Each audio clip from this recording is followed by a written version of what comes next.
صفة الصحة.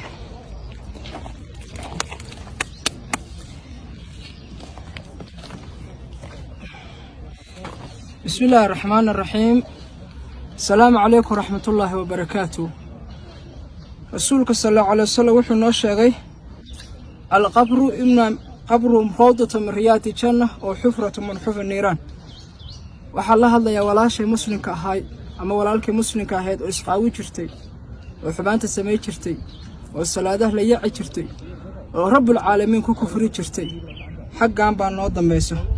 rasuulka sallallahu alayhi wasallam wuxuu noo sheegay walaalayaal qabrigu isku imaantiga qabriga hadii ka badbaadayso waxa ka badbaadi lahaa Sa'ad bin Mu'aad ayaa ka badbaadi lahaa walaashay muslimka ahayd ama walaalkii muslimka ahayo markii ilka meeshan lagu dhigo oo dadkii ku jeclaayeen kaasoo kala tagaan oo dadkii kugu jeclaayeen meesha kaaga noqdaan oo malaa'igtii ku imaato ku tira saddex su'aal ku weydiiyo Allah subhanahu wa ta'ala maxaa ugu jawaabi doonta.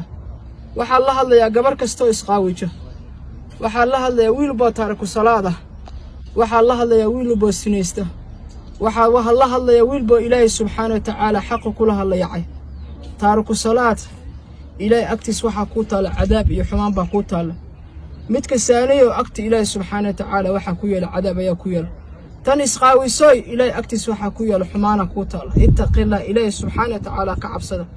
وتسودوا فإن قيد ساد التقوى صاي سوقات سهيل قاتنا وحا وناس الله كعبسك مال وحا كاهرية يوم لا ينفع مال ولا بنون إلا من أتى الله بقلب سنة مال نسمال وحنا كترين وحنا كتر إلا قلب وناس قبره وحو كل شدا عريري أنا بيت وحشة أنا بيت تراب أنا بيت دود قرقي تحريقة قرقي كل بدأ gurigii cidlada ahay waxa maanta keensata ayaa leedahay walaashay muslimada ahayd waxa xaqiiqo ah adduunyadan kulli ina ka tagi doono oo maalin ka tagi doono ka safri doono intaada adduunyada aad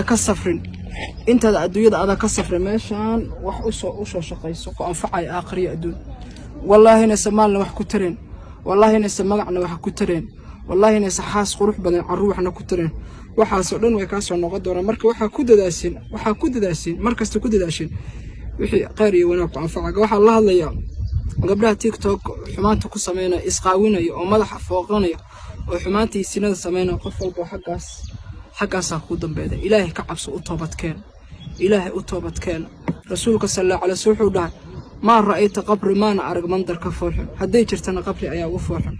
walaashay muslimka isqaawinayso social media xumaanta ka sameeynaysa xaalad ay geerida ku iimaanaysa ma gari